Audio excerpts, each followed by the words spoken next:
At Subway, there's no disputing the jalapeno tuna, featured $5 footlong of March. It's a kickin' combo of their tuna and spicy jalapenos for bold flavor. Just $5 this March only. So hurry in. Subway, eat fresh.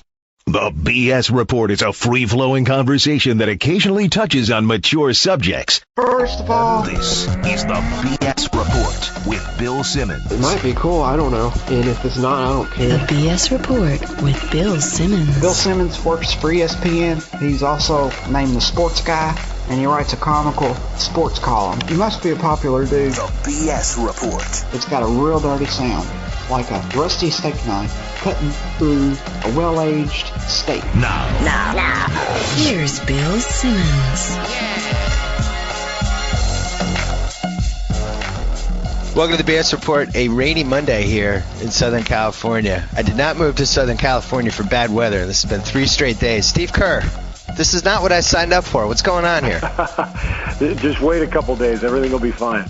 I don't like this. March Madness usually means sun, nice weather, happiness, and but you don't care. You're on the road. You're covering college hoops with our friend Marv Albert. You did a Final Four or a Final 8 game yesterday. What were your impressions of your first 2 rounds with March Madness? Well, first of all, it's really fun to cover the tournament. It's so different from doing the NBA. One of the things I love is just meeting the coaches and talking to the various coaches. And for whatever reason, I've been assigned to Kansas now 2 years in a row. I think I've done like 9 Kansas games the last 2 years. So I've gotten to know Bill Self pretty well, and he's phenomenal. The guy is just a fantastic coach. He's got a great way about him. He's great with the media, but you can really see how much his players like him and how hard they play for him. And I think this was an amazing coaching job that he did to get his team to the Final Four this year. See, I thought Kansas was going to win. I thought Carolina was doomed after they lost their point guard. I was surprised that people were like, wow, what an awesome coaching job, because shouldn't they have beaten a Carolina team that was point guardless? Oh, no, I'm not talking about just that game. I mean, Okay. I think they should have beaten Carolina. Although, if you look at it, Carolina probably has 5 NBA players even without Marshall, and Kansas might only have 2 or 3. But I mean, we know how important the point guard role is, and Marshall is as good as there is in the college game, and you know, these were the first 2 games that Carolina had played without Marshall. So, yeah, I mean, I agree. I think Kansas should have won. I'm talking more big picture. They lose the Morris twins. They lose Reed and Morningstar. They lose Josh Selby. They got 1 starter returning in Tyshawn Taylor, and they really didn't have the expectations to be a Final Four team. But he really Self did a great job of just kind of developing the team, and they grew as the season went on. And now all of a sudden, here they are in the Final Four. It's just, I think, big picture-wise, what he's done over the course of the year was amazing. Taylor, what do you think about him as a pro? You know, I like him. He's interesting because he makes a lot of mistakes. He also makes a lot of spectacular plays. His jump shot's really inconsistent. He shot over 40% from 3 in the regular season, and he's now 0 for 17 from 3 in the tournament.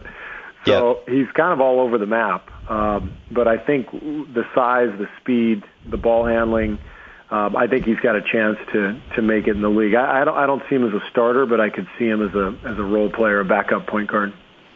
It's a tough one because, like a lot of these guys that are coming out in this draft, there's a lot of upside downside guys, you know, and I think I look at somebody like him, and the thing that jumps out is just how hard he plays, which is really half the battle sometimes. And, you know, this isn't rocket science saying this, but I think that's why I love Kid Gilchrist so much. Just the games that I've seen him is that guy plays so freaking hard every game that there's just no way he's not going to be a good pro. Like, you take that guy and you know that every practice he's going to be going 110%. Right. Now flip it around the other side. Harrison Barnes, you announced that game yesterday, and I'm going to say he cost himself 10 draft slots this weekend. You think that's fair, or is it just a case of him not having a point guard? No, I think that's fair. I said that to somebody after the Ohio game, that I thought, he dropped several spots in that game, and he probably dropped a couple more yesterday. I was really disappointed that he just couldn't make a play. He's a good player, he's a good shooter, but in games like that without your point guard, when you've got an athletic wing, you just want him to, and I'm going to go way back here. I'm going to go back to my college teammate Sean Elliott, who was kind of in the same mold as Harrison Barnes in terms of size and just the way he carried himself. And Sean would make a play. Sean was like a point forward, and that's what I was hoping to see from Barnes. But he's really not a passer. He's not a playmaker, and so he's kind of a guy who's going to do what he does, which is catch the ball in mid-range areas and score and make some shots. He's not a lights-out shooter, but he doesn't do anything, especially in a game like yesterday, a game that was really begging for him to do something. He doesn't really do anything to change the game and to take over the game, and that's disappointing. Well, maybe that's who he is, though. And now I think, could we swing too far the other way with him, where everybody just goes totally out on Barnes, and then he falls to San Antonio or something stupid, right. And then all of a sudden they plug him into their system. What I said the other day was, if you have the fifth pick, you're probably going, oh man, but I don't want to take Barnes. If you have the 14th pick, you're going, wow, this is awesome. He fell all the way to us, Right. So there's probably that range somewhere, and I don't know where it is, but somewhere where you're pretty happy to get him, because by all accounts, he's a great kid, great teammate, really good head on his shoulders, and he's got an NBA body. I mean, he's strong, and he's 6'7", 6'8", and he shoots the ball well. So I mean, I think there's a good chance he could become a very good player in the NBA, but I just don't see him being a star, because at that position, you really have to create offense for other people and dominate games at the college level if you're going to be able to really do the same thing at the pro level. It does seem like there's a misnomer about this draft. Everybody's talking about how loaded it is, and how nobody wanted to trade a number one pick at the trade deadline because nobody wanted to trade out of this draft. There's just too much potential. But on the other hand, it's loaded in the sense of there's a lot of upside-downside guys, and you might end up with the 27th pick getting the fifth best player in this draft. You were a former GM for the Suns for a few years. Would you rather have a draft like that, or would you rather have a draft where you kind of know what you have with the draft pool? It probably depends where you pick. If you're in the top 5 this year, if you don't get one, if you don't get Anthony Davis, assuming he comes out, then you're in a really tough spot. When you have the second or third pick in the draft and you just don't know who to take, that's a problem. Right. Because, and on a good draft like the LeBron Carmelo draft or whatever, I mean, you're sitting at 5 and you're licking your chops. You're going, all right, we might get Dwayne Wade, or we might get so and so. But now in a draft like this, you're right. You could get a better player at 20 than you do at 2 or 3, and you're in such a vulnerable position if you're picking high, because the chances of you making a mistake are much higher. You don't think, man? Maybe I'm overreading Kid Gilchrist. I just think that guy is a guaranteed. If I have the second pick and he's there, I'm not even thinking. I just take him. That's it. Fine. I'll take Kid Gilchrist. Worst case scenario, he's James, like on that James Harden level of talent. But the upside is even higher than that. At least I know my best or second best player is going to try his ass off every game and be talented. I love him. My only question is the shooting. Can he shoot the ball well enough? I mean, that's the thing with James Harden. I mean, he's got long shooting range and great playmaking skills as a 2-guard. Kid Gilchrist is a little bit of a tweener. Is he a 2? Is he a 3?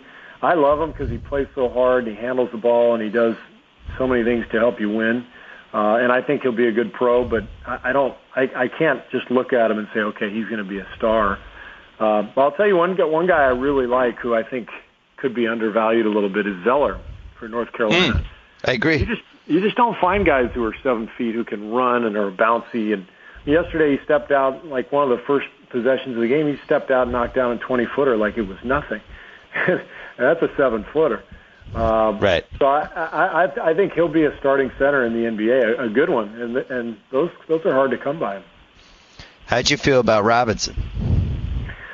I like Robinson because as long as he knows what he is in the NBA. If he goes out in the league and just tries to get every rebound and defends like crazy and dives on the floor and is just a beast inside, offensive rebounding wise, then he'll be great. But if he's going to try to take over games offensively, he's not that skilled. He shoots it okay. He gets a little wild with his ball handling.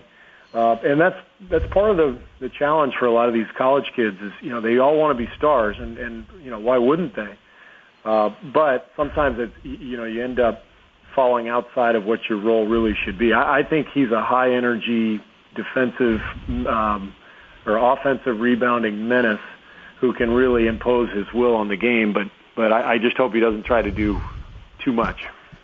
McAdoo is pretty much in the top 10 everybody's listed at this point. Do you think that's fair?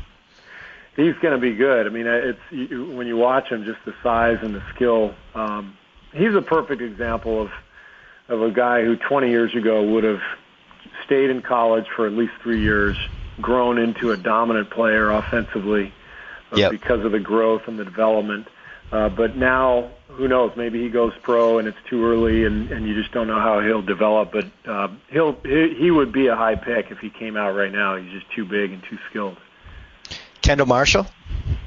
Love him. I mean, if you average 10 assists in college, what does that translate to in the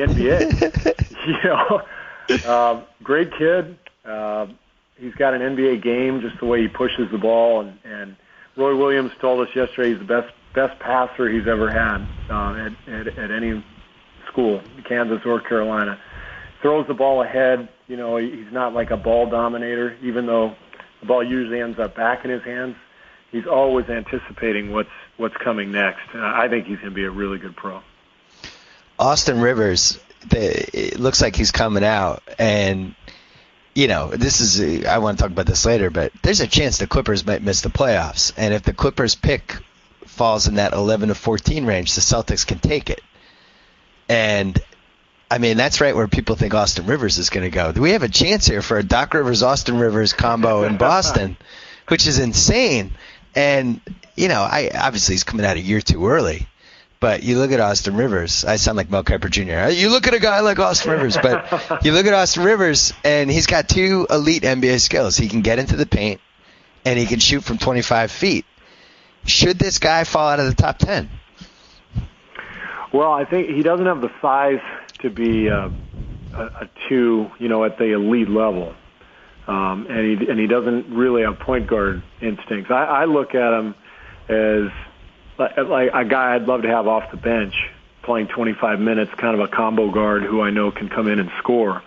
Yeah. Almost like a Monte Ellis. I mean, I know Monte's been a starter his whole career, but I think the perfect role for Monte is 25 minutes, get us 18 points, and we're going to take you out half the game, when the matchups aren't right or when you don't have it going. And so that's kind of how I see Austin Rivers. But I haven't seen him live, and it does make a big difference. Just being in St. Louis this weekend and getting to see all the Carolina guys live for the first time.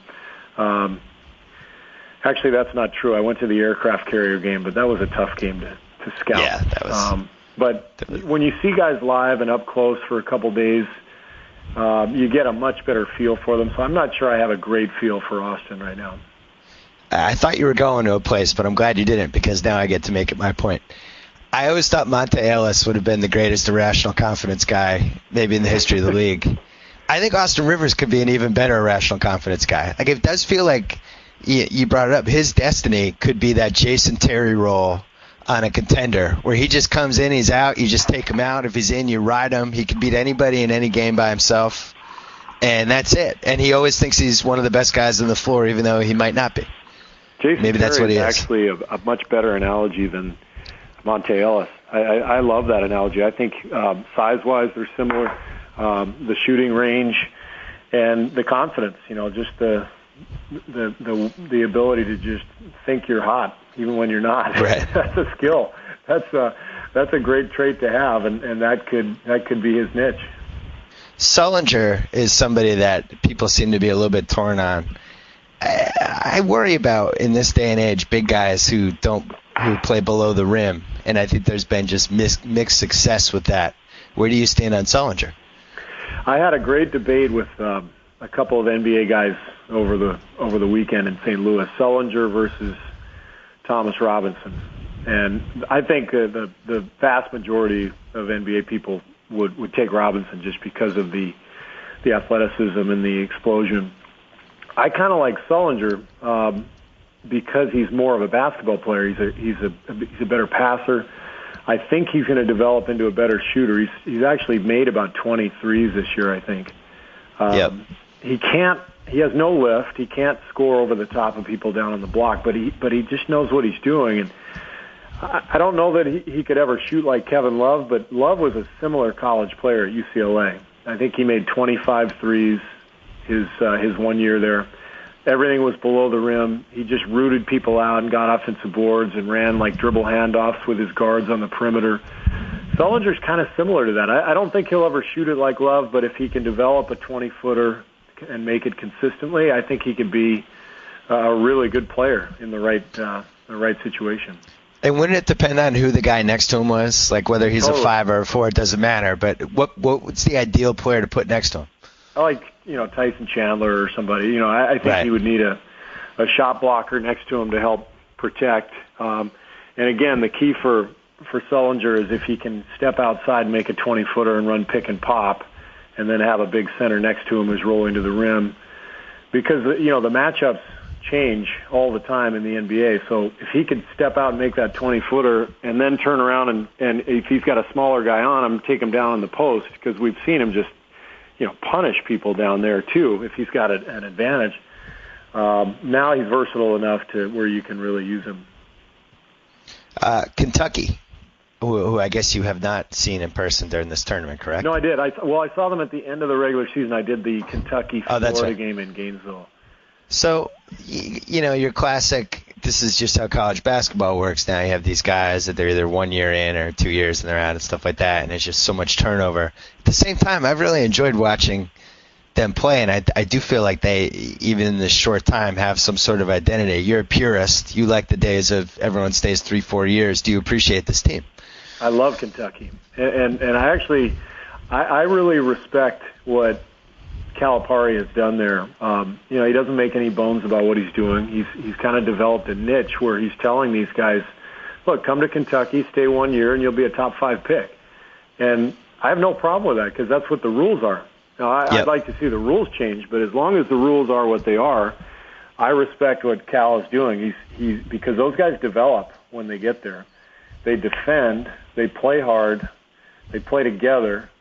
They share the ball. I love that team, and just having done one of their games and then seeing them on TV a lot, I think the kids on that team seem like really, really good guys who enjoy the game and play it the right way. And it may not fit the profile of what everyone would expect because it's Kentucky and it's one and done and all that stuff, but this is a really nice team that works well together.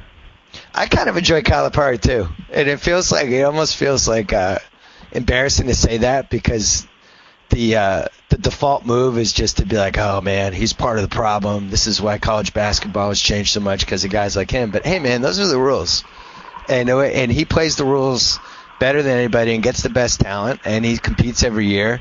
And it's not like he, it seems like the kids that he is recruiting for the most part are good kids. I mean, they are.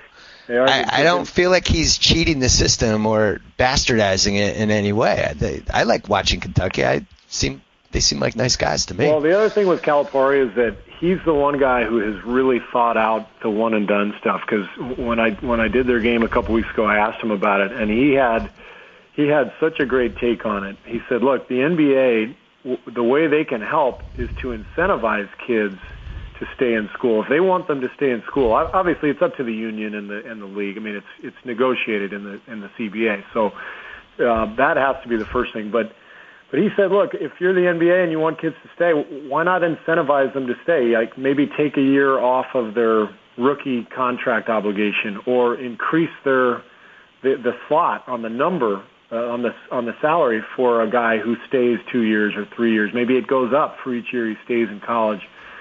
He had all these great ideas. He had really thought about it, and obviously he's right in the center of it. But he's the only guy I've met who really had a kind of a well thought out plan as to how we might be able to handle this problem. And he's somebody that if Kentucky wins the title, and I think they're going to, and I would be surprised if they didn't, there's some big high-profile jobs potentially opening up here. You have the Knicks job, which clearly is – I really doubt Mike Woodson's holding on to that. You probably have the Clippers job. I'm sure there's 3 or 4 others I can't think of off the top of my head. But do you think he already did this once and it didn't work?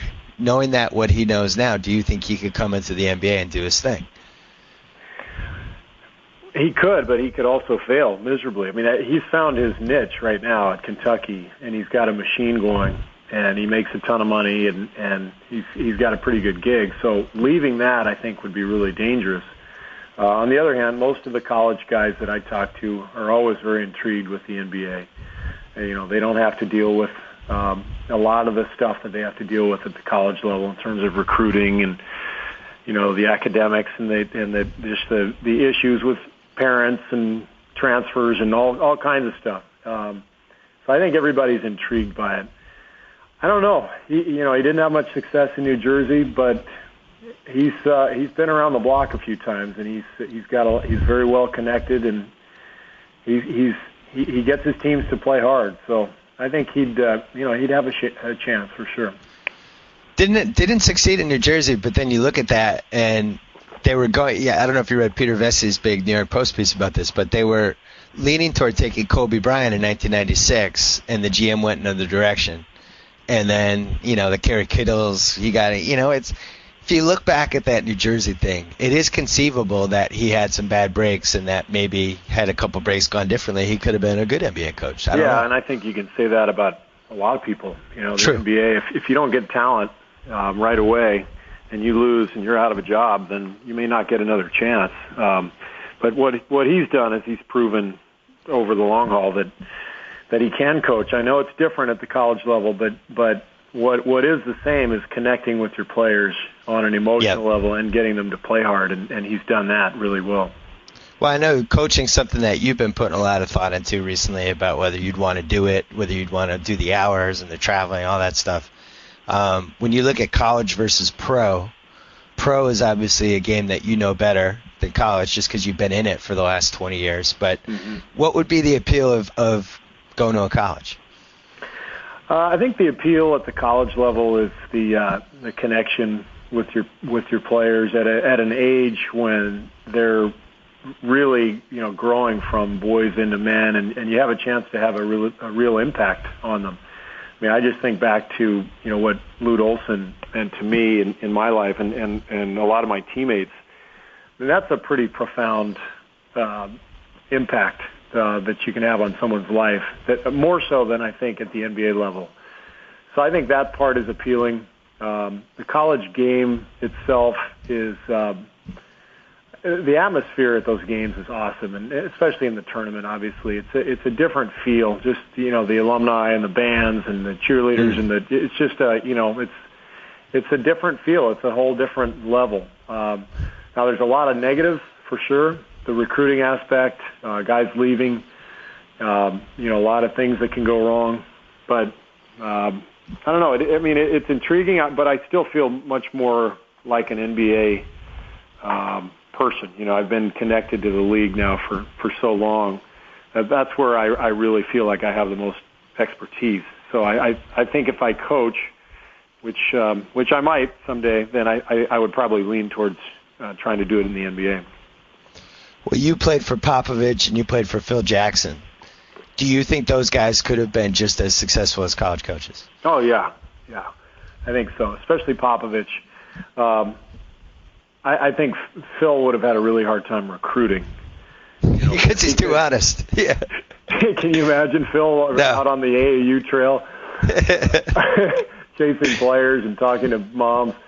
And that would have been tough for him, but in terms of, if he could have had somebody get the players for him, he would have been phenomenal as a coach. And same with Popovich. Those guys are brilliant with what they do. And I think shifting gears a little bit, the job that Popovich is doing this year is just unbelievable.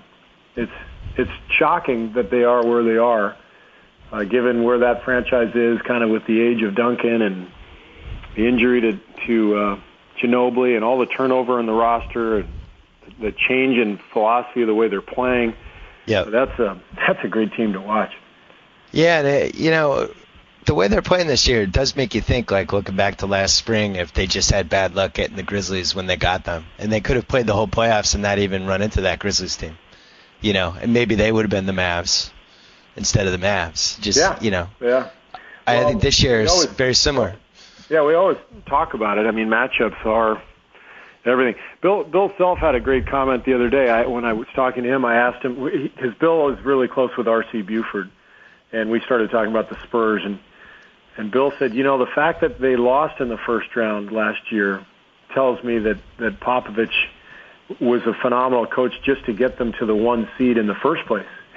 Yeah. I hadn't thought of it that way, but it's true. I mean, that if you look talent-wise and age-wise, I mean, that team probably shouldn't be winning as much as it is. And but they're so well coached, and they move the ball. It's one of the best passing teams I've seen in the NBA in years. And they've got shooters all over the floor, and Pop stays on those guys. I mean, but they, he'll get on them, but they still love him. And because he has such a great way about him, his personality is amazing. He's able to really turn the screws, but at the same time, he never wears out his welcome like most NBA coaches do. It's pretty amazing. I haven't talked to you since the trading deadline. Captain Jack, a.k.a. Steven Jackson, somebody that you were always fascinated by, and actually, if I remember correctly, you tried to acquire a couple times back in the day. Now he's in the Spurs, and I don't know, I kind of like it. I think he gives them a little bit of an edge that they kind of needed last year in that Memphis series, a little bit of a street ball edge. That team was a little too, I guess, I don't want to use the word soft, but I'm going to. I felt like they got overpowered last spring, and I don't feel like a Steven Jackson team is going to totally get overpowered. Does that make sense? No, it makes a lot of sense.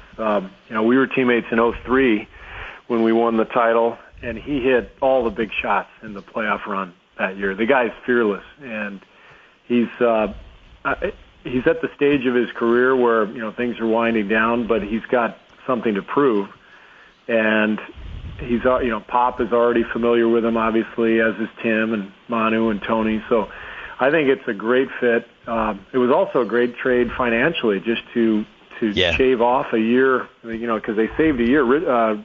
Jefferson had 3 years and Jack 2. That was the one part of it. I actually liked the Golden State. I liked the Bogut trade.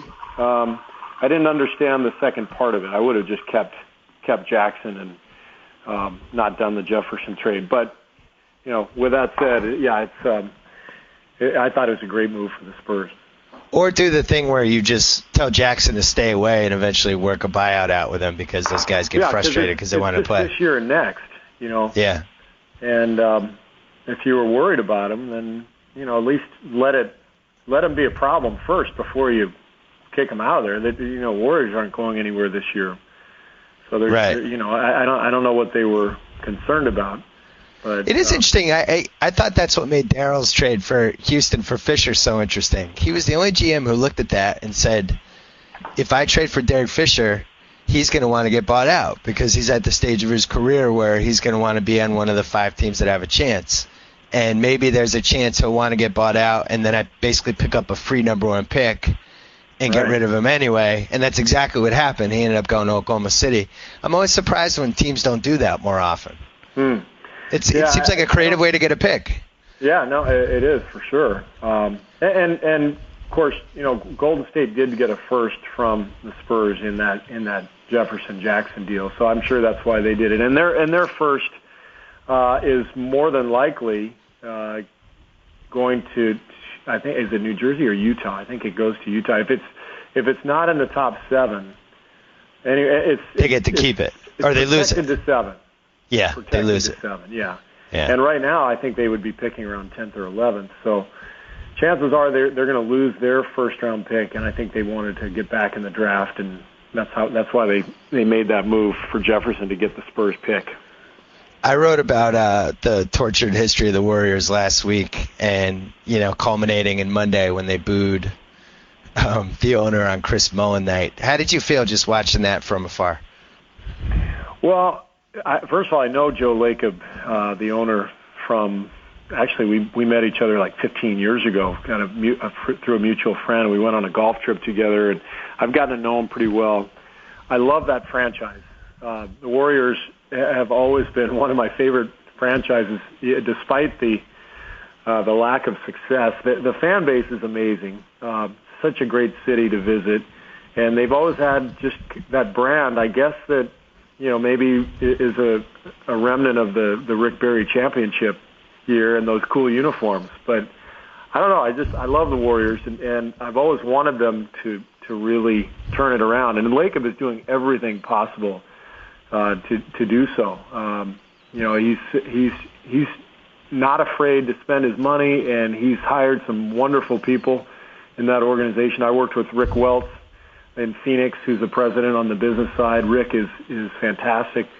I think that organization is going to be really strong. The mistake they made was promising making the playoffs this year. Yep. And they weren't ready to make the playoffs, but they promised.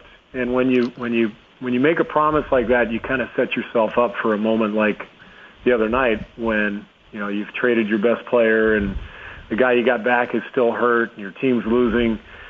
It's no fun to be in that position. But they should not have sold the playoffs as a guarantee this year. I think they kind of set themselves up for that.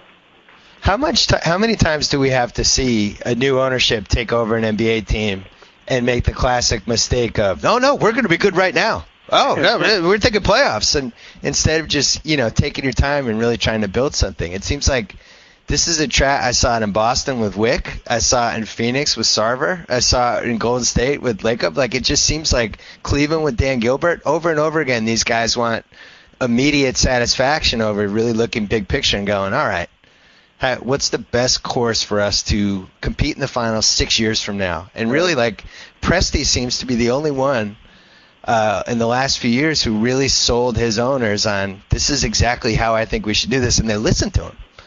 Yeah, it's tricky because you're also trying to sell season tickets and sponsorships, and so you can't really tell your fans, hey, we're going to suck for 5 years, but then we're going to be great. Because then the fans are going to say, well, all right, I'll just wait around and buy the tickets once we're great. Right. Well, but hold on a second though, because I think that's a misnomer. I think sometimes we underestimate how smart fans are, and even you look at something like what Minnesota did. I think if they had framed it a little differently, I think the fans would have gotten it and understood. I think fans understand the reality of the NBA for the most part, which is that you don't want to be in that middle class. Right. I look at what's happening to Phoenix right now, and God bless them. They're over 500. Yet another fantastic Nash year. But ultimately, what is it getting you? You're going to be the 8th seed, and you're going to lose in round 1, and then you get the 17th draft pick, and it's, Robin Lopez or one of the Morris twins again. Ultimately, for a 10-year plan, that's not taking you anywhere. You either need to be really good or really bad. Yeah. I think fans get that. I really do. Yeah. I think they get it as long as they can see the plan. And I think it's really delicate. You have to sell the plan, but they have to have faith in you, and you have to build faith in them. So there's kind of a honeymoon period, kind of where the Warriors have been, the last year. Yeah. But it is tricky. I think with Oklahoma City, I think Presti has done as good a job as anybody of really taking his time. It helped that they moved to Oklahoma City because the fans were so excited just to have the team there. It didn't matter that they were lousy, Durant's second year. Right. that bought them some time. But there's no question that if you develop a plan and the fans can see a couple of really good young players growing before their eyes, then it's a really fun process to watch unfold, and that's what the Thunder fans have gotten to see, and the Bulls fans for that matter. With Rose the last few years, it's seeing a team really grow and develop over a number of years. I think is really fun. I agree, and that what was weird about the '08 Celtics was it got thrown together like a fantasy team, and when they won, it was I didn't know 7 of the 12 guys in the team basically, and only 2 years ago and last year and this year does it really feel like those are our guys, and I've seen them go through all kinds of battles and stuff. I will say this about Presti. I think he got a little too cute with the Fisher signing. I just think that guy's finished. If he's playing for them in any meaningful moment in the Western Finals or the NBA Finals, I think I don't think that's worth having him in the clubhouse, because I think he's finished as a basketball player. What do you think? He hasn't really played well since I guess it was the finals a couple of years ago. He had a couple big games against the Celtics when they won in 7. Yep. He had some big moments there. But yeah, he's past his prime. This year's been really tough for him because he was in the boardroom all summer and during the lockout instead of the gym. Right. I don't know how much he has left, but I also know that Sam really values just the locker room presence and the experience from winning all those championships. And he does have a team that's still kind of young and growing. And I'm sure that, with Maynard out with the ACL, he just felt like, let's bring in Fisher and see what he's got. And if nothing else, he'll help us in the locker room. So we'll see how it goes. But I'm with you. I don't think Derek has much left. It's one of my friends who works for NBA Entertainment told me that, they're in the locker room, they're in the huddle, they're on all these different places with cameras filming a lot of stuff that they inadvertently can't show, or, it would be a betrayal of some sorts or whatever. And was saying that Fisher was one of the top 3 most captivating motivational guys that they've covered. Yeah.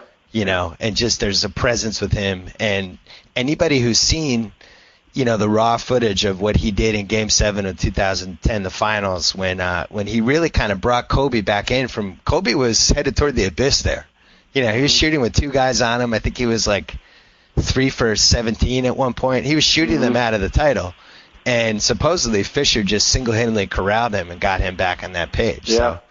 So maybe that's what he's thinking. Yeah, Presti. Yeah. Maybe that's. There's a reason the guy's won 5 titles, and obviously the biggest reason is that he's been playing next to Kobe, but there are many more reasons for that, and that is the guy's a winner, and he knows how to be part of a team, and he's unafraid of the big shot, and I think from that perspective, I think it was worth it for Presti to pick him up just to see what's there. But if you look at the shooting numbers from the last 2 years, it's plain to see that Derek's his best days are behind him, and he's the legs are starting to go. That's just what happens. Who is the best locker room clubhouse guy you ever played with? That's a good question. Tim you can Duncan. Say yourself. Yeah, Tim Duncan's phenomenal. One of my favorite teammates of all time, just because it's so rare you get a superstar player who is modest and takes the blame, and yet is really confident at the end of games at the same time. He's just one of those guys who's got an incredible way about him. Very secure in his own skin. Very comfortable. If he is the guy who misses the shot at the end, he's okay with it. He's going to take the blame for it. He's going to apologize to his teammates, but he still has the confidence to take the next one. Just a fantastic teammate. And Ginobili's got to be up there too. Just the swashbuckling style, the confidence, totally fearless down the stretch of any game, and a phenomenal guy too. It would be interesting if they had one more run in them. It would make sense, because you think 99, 03, 05, 07, and it's a weird year. Somebody weird is going to end up in the finals. Everybody was saying yesterday, Miami and Oklahoma City, that was a finals preview. And I just think, I don't think there's any way to say who's going to be in this finals because we don't know. This is going to be a war of attrition to me. This is going to be a rock, paper, scissors. Who did you face in what series, when, who got hurt at what point in what series. And, San Antonio, to me, has as good of a chance as anybody. Did you buy that yesterday was Miami, Oklahoma City? Did you buy that was a finals preview? Well, I mean, if I had to pick two teams right now, I would say I would pick those two. Miami, in particular, I think is going to be there. Chicago's the only team in the East that can beat Miami, and doing that 5-game series last year in the Eastern Conference Finals. It's tough to see Chicago beating them, although this, you never know what's going to happen. But Oklahoma City is vulnerable. I mean, the Spurs have dominated them this year. They seem to match up really well. And as athletic as they are, they don't really execute. They sort of just beat you off the dribble and with their shooting, but they don't execute and get easy shots. And I think that could be a factor. Once the playoffs start and you get teams who can really prepare for you. I'm not sold on Oklahoma City. I like them, but I don't think they're just the absolute favorite in the West that everybody seems to think. I'm not sold on them either. And what's interesting to me is that, I agree with you, Miami and Oklahoma City are the favorites, but both of them had the same kind of glaring spot that I keep staring at, and neither of them really addressed it. For Oklahoma City, I don't like their lineup when it's Ibaka and Perkins are out there as crunch time, because then they're playing 3-on-5 offensively and they're shooting jump shots. Mm-hmm. And to me, I felt like they had to upgrade that Daquan Cook spot and get somebody, and maybe Ray Allen wasn't realistic, but somebody that just could go in the corner and make threes every time he got the ball. And that would have opened up the whole floor for them, and they never found that guy. And then I look at Miami yesterday, the Chalmers-Cole combo, and I know those guys have been playing well and they're better at home and on the road, all that stuff. But when those guys don't have a good game, they really have trouble. They're another team that's going 4-on-5. And then if Anthony's out there, they're 3-on-5. And, I just feel like both of those teams are pretty vulnerable. The other thing that worries me about Miami, this is now 4 straight road games in the last 3 weeks where they had a chance to kind of send a message, and they didn't. Do you buy that? Does a team have to, every once in a while, remind everybody that they're the best? Well, the thing about Miami is I think they have the ability to turn up their defense when they really want to. That's what we saw in the playoffs last year. And they didn't really do it in the regular season that often last year. And they're not doing it this year. Like you said, they had a chance to send a message yesterday, and they didn't really look like they got after it defensively. I think this season, like we talked about, because of the lockout, it's just weird, and I don't think you can read too much into things like the last week with Miami. I think when the playoffs start and every team can really turn it up, I think Miami probably can turn it up better than anybody else, because that's what we saw in the playoffs last year, especially against Chicago, when they completely locked up Rose and the rest of the Bulls. So I still think they have that potential defensively, and that they'll get there come playoff time. But again, it's a crazy season, and a lot of weird things are going to happen, and who really knows? Am I insane to think that Orlando could beat Miami in round 2?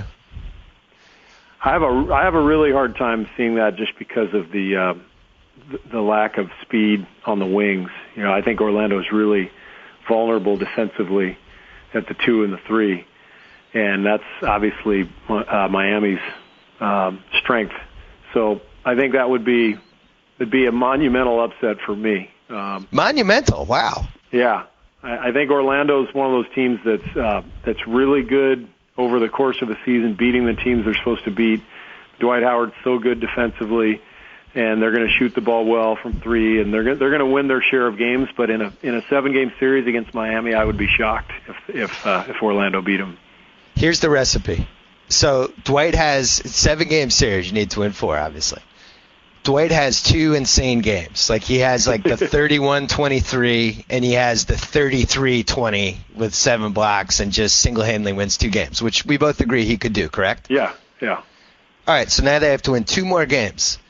Is there any team in the league that you look at right now who is a better candidate to have 2 games where they go like 24 for 39 from 3 and just shoot the hell out of a team, right, and all of a sudden the team's out of the playoffs and can't even believe what just happened? Orlando, that's the team. It's a great theory. It is, and you're right. They can make more threes than anybody because of the way they play off of Dwight Howard. But you got to do it 4 times. True. Well, that's why I just narrowed it to 2, though. Well, you gave me the 2 Dwight Howard games. Yeah, but I don't know. I mean, I think it kind of goes hand in hand. You probably need Dwight and the 3-point shooting to happen at the same time. I don't know that he can win the game single-handedly without anybody making threes. That'd be an interesting stat to look up. Like how many games has Orlando won this year where they didn't make at least 7 threes, something like that. I might be insane, but I actually like this particular Orlando team more than the team that made the finals. Really? I just think they're a little deeper, and yeah. I think they've been playing together for so long, and they've had such a weird season with so much adversity that it could have caved them at any time. But there's a little bit of a resolve to that team that I kind of like, and I'm sure they'll lose in round 1, and I'll regret saying this, but you know what I mean. I love Stan Van Gundy. I think he's fantastic, and I thought he was so great throughout the Dwight stuff. They want to fire me. I don't care. They can fire me. Right. But that team is so well prepared every night. They always have a plan. They compete. And when they don't compete, he calls them out. And he gets them back on track the next game. They're really well coached, and they're a solid team, But again, do they have enough talent on the perimeter? We'll find out. You're the GM of Orlando. It's the end of February. Your owner is telling you that you have to decide what to do here. You have 2 weeks. Now it's stretching to the deadline. Dwight's changing his mind every other minute. What's your recommendation to the owner? You mean next year if this happens? I'm saying last year. I'm saying a couple weeks ago. Well, I think they played it the right way. As long as he was wavering, I think you have to play it out, and you have to, if you believe you can re-sign him and you have a chance, I think you take that chance, because you can't make a trade that is going to bring back equal value or really set your franchise up long term. At least I didn't really like anything that I was hearing. Oof, me neither. You know what it reminded me of, actually, and you never get commended for this enough? It was the year everybody thought you had to trade Amari, and the best offer you had was like J.J. Hickson in the 30th pick. Right. And everybody's like, Steve Kerr's got to take that. And you were like, no, I don't. I think I'll just keep Amari, actually. Thank you, though. Well, because first of all, they're having a good year, just like we were in Phoenix in 2009. When you're having a good year, you don't want to just throw that away.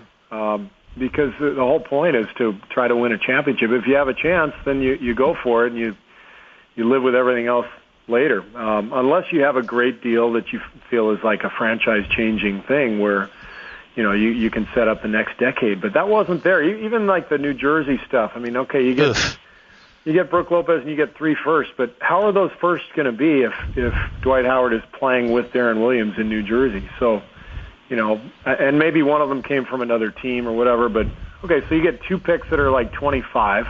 That means nothing. You get Brook Lopez, who's a nice center, and you get maybe another mid-first round pick. That does nothing. It never struck me that they should have made that deal. Yeah, it reminds me when I was doing the Warriors research for that column I wrote last week, that when they panicked, they traded Weber after a year. They got Gugliotta back and 3 number ones. It's like, yeah, we got 3 number ones. And you look at who they got. It's like Adam Keefe, Todd Fuller. They traded the third one. Doc Rivers calls first-round picks ghosts. And I like that expression. He's like, you might trade him, you might get 3 ghosts, but what does that mean? What does that do for you?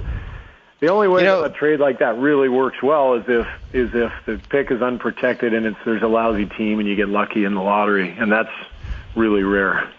You mean like how Portland totally took advantage of New Jersey. Wow. It was almost drunk New Jersey, 2 a.m, jilted by Dwight, drinking away their sorrows. They're, we want Joe Wallace. We want fine, top 3 protected. We don't care. All of a sudden, they get the top 4 pick, basically. Yeah. I mean, that wasn't good. That could change things. I thought that was really interesting. Here's my thing, New Jersey.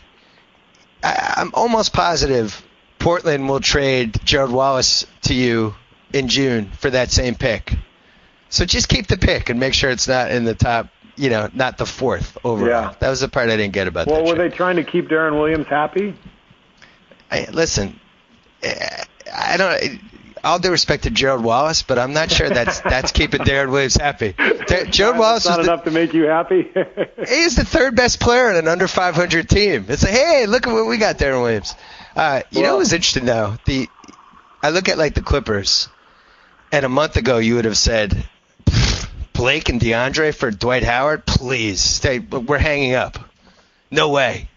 And now you look at how that team's fallen apart in the last month, and you also look at how Dwight's been acting on the court. I mean, he's really – I don't know whether he's going through a phase or what's going on, but he's suddenly become one of the most petulant guys in the league. And I don't know if it's because he doesn't respect his coach or isn't happy or what's going on, but this is a guy now that stares down refs, that is constantly getting in these little things with other players. And, now I wonder if the trading deadline was Wednesday and Orlando said to the Clippers, we will trade you Dwight Howard for Blake Griffin and DeAndre Jordan, who, by the way, is also kind of checked out and is mailing it in on defense and gets benched in the last 8 minutes of a game.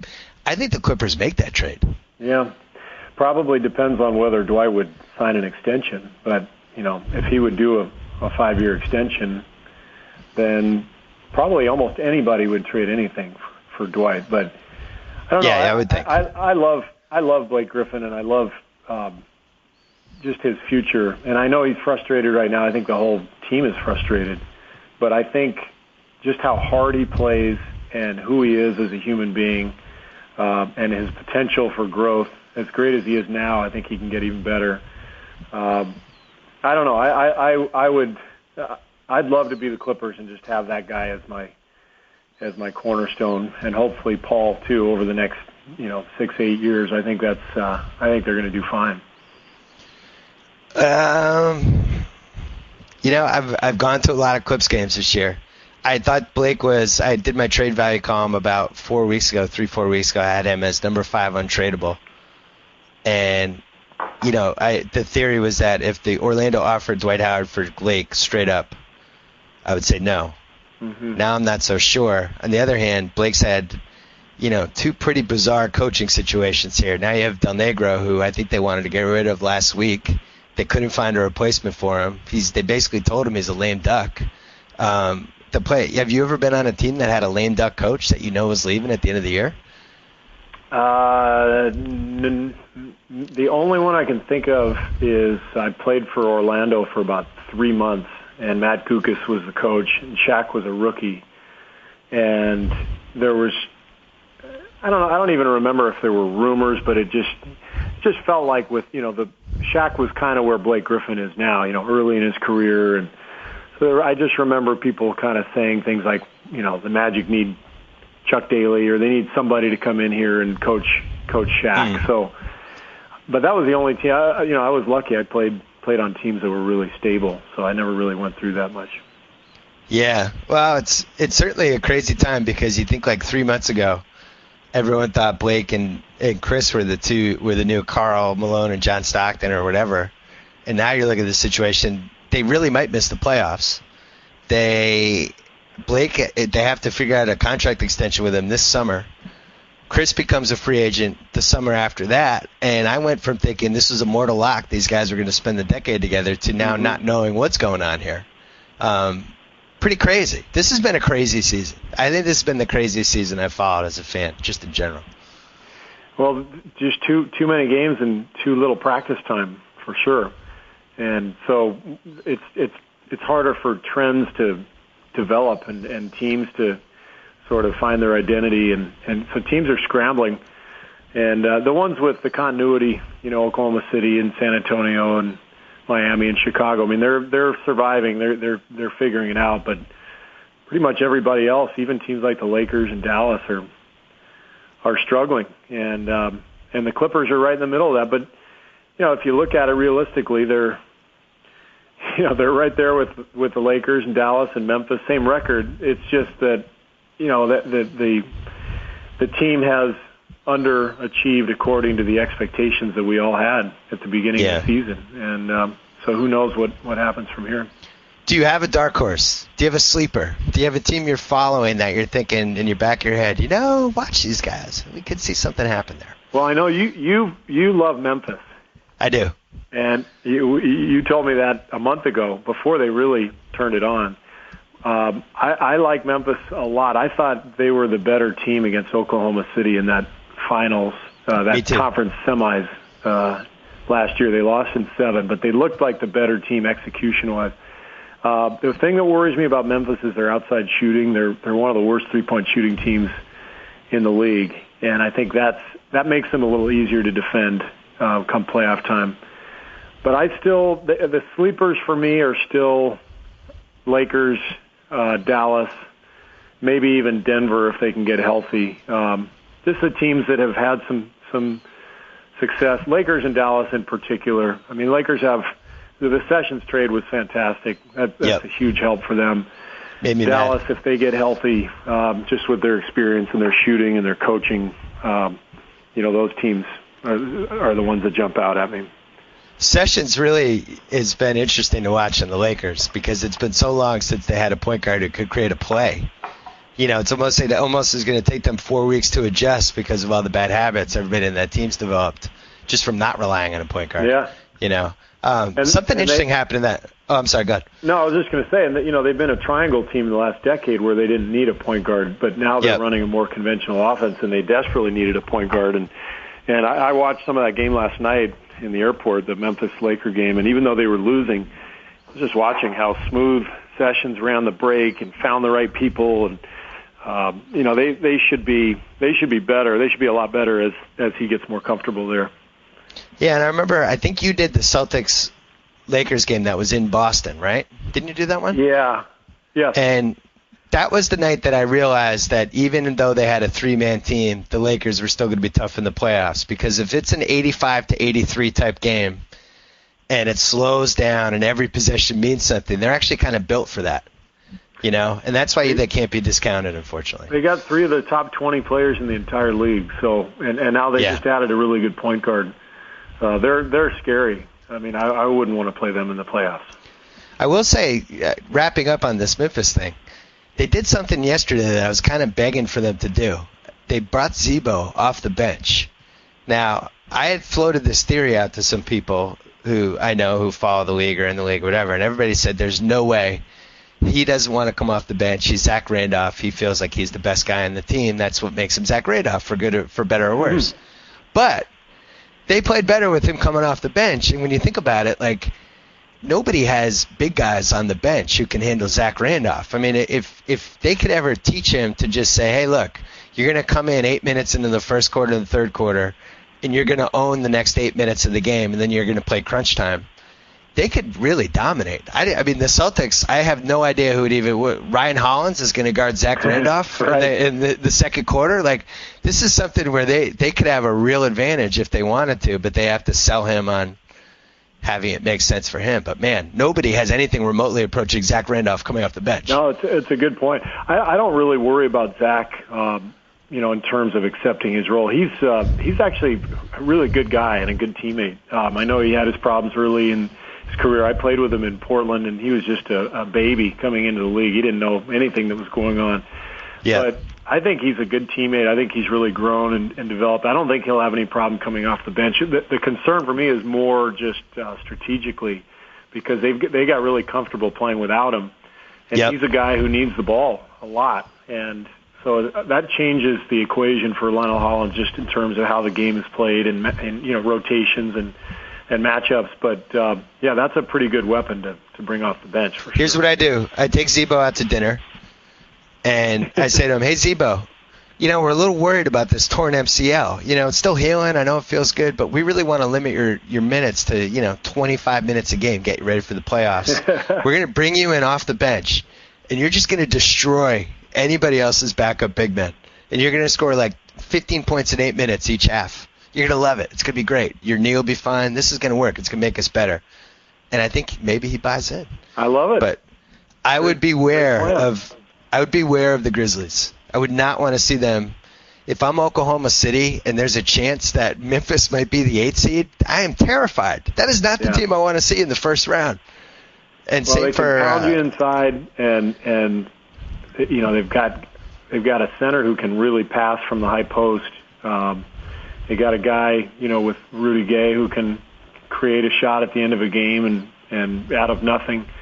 I mean, they're scary for sure, and they defend. You know, when they play hard, when they're engaged defensively, they're really good. Again, the only thing that concerns me, they're a 33% three-point shooting team. I'm not sure who you really rely on,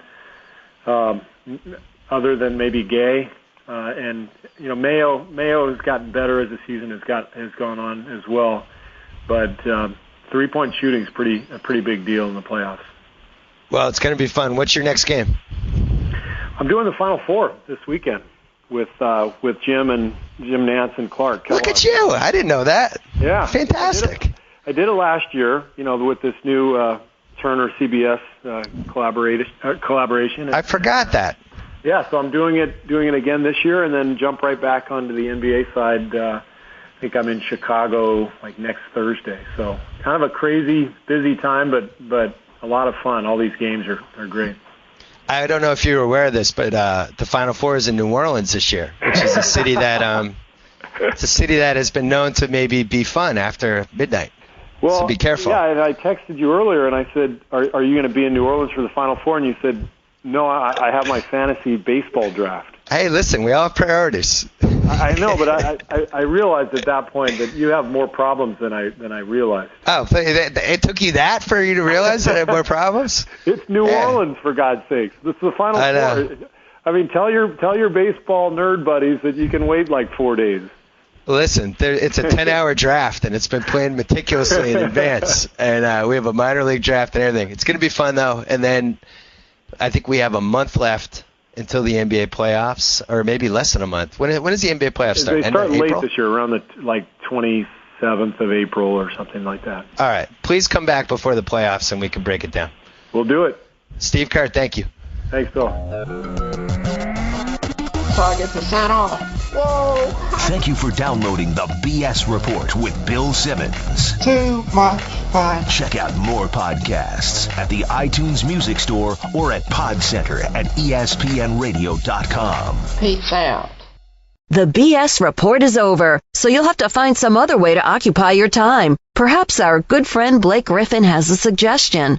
What do you say, Blake? Chow down with the Italian collection at Subway. Of course, a fantastico idea. Like the irresistible Italian BMT, Modulicious Meatball Marinara Melt, or the, help me out here, Blake. The Chicken Pizziola Melt. Perfecto. Hurry into Subway for a taste of the Italian collection today. Subway. Eat fresh.